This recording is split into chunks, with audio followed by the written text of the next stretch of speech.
do trenutka dok se čeka u redovima, biračka mesta ne sme da budu zatvorena, dakle i posle 20 časova, ukoliko se nađete na biračkom mestu, da znate da ako stojite u redu i čekate da dođete na svoje biračko mesto, da zaokružite listić, možete i morate da ostanete do kraja.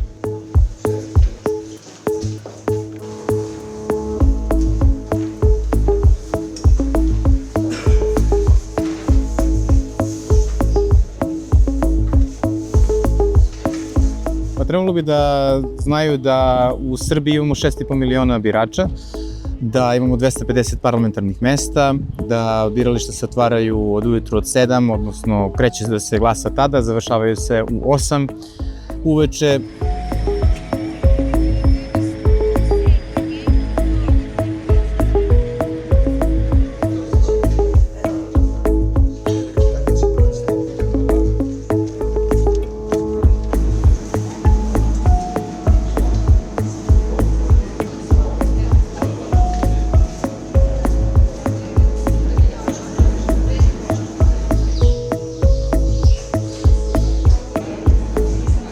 Postoje niz izbornih nepravilnosti koje bi trebalo svaki građanin da zna na licu mesta. Dakle, zabranjeno je slikati biračko mesto, zabranjeno je da se u blizini biračkog mesta dele politički pamfleti, odnosno bilo kakav repromaterijal.